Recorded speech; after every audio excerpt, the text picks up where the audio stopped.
ಮುಖಂಡರುಗಳು ಬಂದಿದ್ದಾರೆ. ಅವ್ರನ್ನ ಒಬ್ಬೊಬ್ಬರಾಗಿ ಅವರ ಹೆಸರನ್ನು ನಾನು ಪರಿಚಯ ಮಾಡ್ತೀನಿ. ನಮ್ಮ ಚಂಬಾಪುರ ವೆಂಕಟೇಶಣ್ಣರವರು ಮತ್ತು ನಮ್ಮ ರೆಡ್ಡಿಯವರು ಭಾಗವಹಿಸ್ಬೇಕಂತೆಲ್ಲ ಬಂದಿದ್ದೀವಿ. ಬಂಧುಗಳೇ, ಏನಿವತ್ತು ಪತ್ರಿಕಾಗೋಷ್ಠಿ ಏನಕ್ಕಾಗಿ ಮಾತಾಡಬೇಕು, ಏನು ಮಾತಾಡಬೇಕಂದ್ರೆ ನನಗೆ ಗಮನನೇ ಬುದ್ಧಿಭ್ರಮಣೆ ಆಗಿಬಿಟ್ಟೆ ನನಗೆ ಈಗ. ಯಾಕಪ್ಪ ಅಂದರೆ ಕೋಲಾರ ಜಿಲ್ಲೆ ದಲಿತರ ತವರೂರು, ರೇಷ್ಮೆ ತವರೂರು, ಚಿನ್ನದ ತವರೂರು, ತರಕಾರಿ ತವರೂರು, ಇಷ್ಟೆಲ್ಲ ಇದ್ದರೂ ಸಹ ಇವತ್ತು ನಾವು ಜಾತಿಗಳ ಮಧ್ಯೆ ವೈಮನಸ್ಸುಗಳನ್ನು ಹುಟ್ಟಾಕೊಂಡು ಜೀವನ ಮಾಡೋ ಕಾಲ ಬಂದ್ಬಿಟ್ಟಿದೆ ಈಗ. ಯಾಕೆ ಆ ಕಾಲ ಬಂದಿದೆ ಅಂದರೆ, ಬಾಬಾ ಸಾಹೇಬ್ ಅಂಬೇಡ್ಕರ್ ಹೇಳ್ದಂಗೆ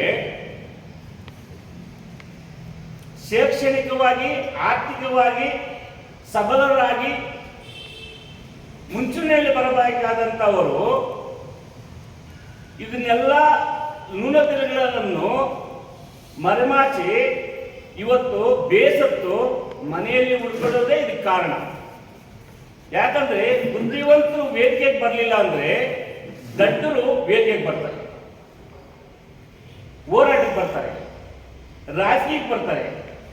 ಅಂತ ಪರಿಸ್ಥಿತಿಯಲ್ಲಿ ಕೋಲಾರ ಜಿಲ್ಲೆ ಇವತ್ತು ಏನಾಗಿದೆ ಅಂದ್ರೆ, ಬೈರೇಗೌಡರು, ವೆಂಕಟಪ್ಪನವರು, ವೆಂಕಟಶಿವರೆಡ್ಡಿ ಅವರು, ರಮೇಶ್ ಕುಮಾರ್ ಅವರು, ಎ ನಾಗರಾಜ್ ಅವರು ಎಂತ ಮುಸ್ತಜ್ದಿಗಳಿದ್ರು ಅಂದ್ರೆ ರಾಜಕಾರಣದಲ್ಲಿ, ಅಂತ ಮುಸ್ತಜ್ದಿಗಳಿದ್ದಂತ ಜಿಲ್ಲೆ ಇವತ್ತು ಬರಡು ಭೂಮಿ ಆಗಿತ್ತಲ್ಲ, ಆ ತರ ಬರಡು ಆಗಿಬಿಟ್ಟಿದೆ ನಮ್ಮ ಕೋಲಾರ ಜಿಲ್ಲೆ ಇವತ್ತು. ರೈತಾಪಿ ವರ್ಗ ಆಗ್ಬೋದು, ಕೂಲಿ ಕಾರ್ಮಿಕರ ವರ್ಗ ಆಗ್ಬೋದು, ದಲಿತರ ಆಗ್ಬೋದು, ಇಲ್ಲಿ ಯಾರು ಕೂಡ ಅಲ್ಪಸಂಖ್ಯಾತರ ಆಗ್ಬೋದು, ಯಾರೂ ಕೂಡ ಇವತ್ತು ಏಳಿಗೆ ಮಾಡಬೇಕಂತ ಬಂದಂತ ಮುಖಂಡರು ಯಾರೂ ಇಲ್ಲ. ಇಲ್ಲಿ ಸ್ವಾರ್ಥ ರಾಜಕಾರಣ. ಹೆಂಗೆ ಸ್ವಾರ್ಥ ರಾಜಕಾರಣ ಅಂದ್ರೆ, ತಂದೆಗೆ ಬೇಕು MLA, ಮಗನಿಗೆ ಬೇಕು ಜಿಲ್ಲಾ ಪಂಚಾಯತ್, ಅವನ್ ಬಾಮೈನಿಗೆ ಬೇಕು ಗ್ರಾಮ ಪಂಚಾಯತ್ ಅಧ್ಯಕ್ಷರು ಕೂಡ. ಹಿಂಗಿರ್ಬೇಕಾದ್ರೆ ಜಿಲ್ಲೆ ಅಭಿವೃದ್ಧಿ ಹೆಂಗಾಗ್ತದೆ? ಪ್ರತಿಯೊಬ್ಬರು ಕೂಡ ಅರ್ಥ ಮಾಡ್ಕೋಬೇಕಾಗಿದೆ. ನಮ್ಮ ಜಿಲ್ಲೆಯ ಸಾಮಾನ್ಯ ಜನರು ಅರ್ಥ ಮಾಡ್ಕೋಬೇಕು ಈ ಸಬ್ಜೆಕ್ಟ್ ಅನ್ನ.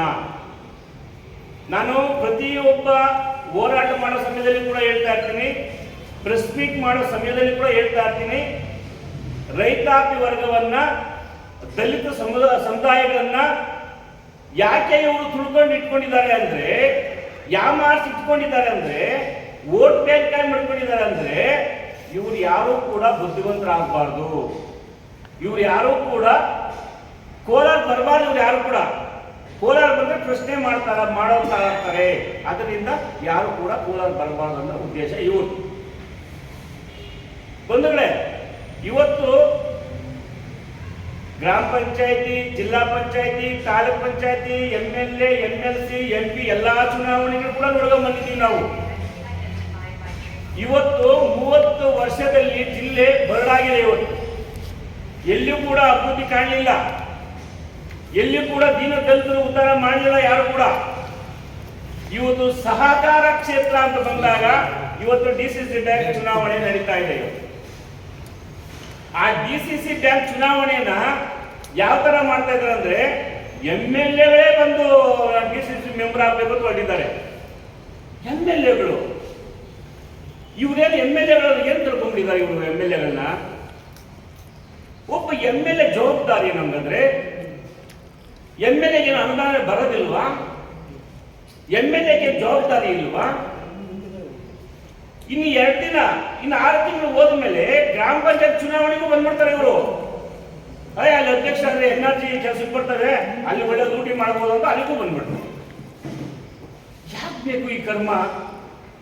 ಅಲ್ರಿ, ಬೆಳಗ್ಗೆ 4 ಗಂಟೆಗೆ ಎದ್ದು ಸೀಮೆ ಸುಳ್ಳು ತೊಳೆದು ಅವು ಹುಲ್ಲಾಕಿ ಹಾಲು ಕರೆದಂತ ರೈತರು ಕೊಡೋದು ಗೌರವ ಏನಿವ ಹಂಗಂದ್ರೆ ನೀವು? ಈ ಬಿಟ್ಕಾಯಿಗಳು ಬರ್ತಾ ಇತ್ತಲ್ಲ, ಬಿಟ್ಕಾಯಿಗಳು, ಆ ಬಿಟ್ಕಾಯಿಗಳ ತರ ಗೋಲ್ಡ್ ಕಾಯಿಗಳು ಹಂಚಿದ್ರಲ್ರಿ ನಂಜೇಗೌಡರು. ಯಾರು ಹಂಚಿದ್ರಲ್ಲ ಬಿಟ್ಕಾಯಿಗಳನ್ನ? ಬೆಳಿಗ್ಗೆ 5 ಗಂಟೆಗೆ ಹಾವು ಕಚ್ಚಿ ಸತ್ತೋದ್ರಲ್ಲ, ಆ ಕುಟುಂಬಕ್ಕೆ ಹಂಚಿದ್ರ ಇವರು? 50 ಲೀಟರ್ 60 ಲೀಟರ್ ಹಾಲು ಹಾಕಿದ್ರಲ್ಲ, ಅವ್ರಿಗೆ ಹಂಚಿದ್ರ ಇವರು ಬಿಟ್ಕಾಯಿಗಳನ್ನ? ಗೋಲ್ಡ್ ಕಾಯಿನ್ ನೀವು ತಾತ್ರಿ ಮನೆ ಅಂತ ತಂದ್ಕೊಟ್ರ ಗೋಲ್ಡ್ ಕಾಯಿನ್ಗಳು? ಆ ಡೇರಿ, ನಮ್ಗೆ ಡೇರಿ ಅಂದ್ರೆ ಜೀವ, ಅದು ನಮ್ಮ ರೈತಾಪಿ ವರ್ಗಕ್ಕೆ ಜೀವ, ಅದು ದೀನ ದಲಿತರ ಬೆಳಕು, ಅದು ಅಂತ ಗೋಲ್ಡ್ ಕಾಯಿನ್ಗಳ ಹಂಚಿ ಆ ಡೇರಿನ ಮುಂಡು ಮೋಸ್ಬಿಟ್ರಿ ಇವತ್ತೆಲ್ಲ ಸೇರಿ.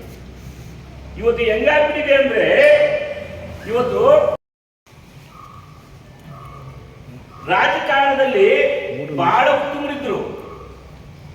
ಪಾಪ ನಿನ್ನೆ ಒಬ್ಬ MLC ಅವ್ರು ಹೇಳ್ತಾ ಇದ್ರು, ಪಾಪ ಬಹಳ ಪ್ರಬುದ್ಧರು ಅವರು, ತಿಂದು ಮನೆ ದ್ರೋಹ ಮಾಡಿದ ಪುಣ್ಯಾತ್ಮಕ ಅಂತ ಮನೆಯನ್ನ ತುಳ್ಕೊಂಡ್ ಬಂದು MLC ಮಾಡಿದ ಪುಣ್ಯಾತ್ಮ ಹೇಳ್ತಾನೆ, ನಿಮ್ಮಿಂದ ಯಾರು ಪತ್ರಕರ್ತರಿಂದ ನಾನು ಯಾರು ಮುಂದೆ ಬಂದಿಲ್ಲ, ನಾನು ಯಾರು ನೀವು ಬೇಕಾಗಿಲ್ಲ ಅಂತ ಮಾತಾಡ್ರಿ.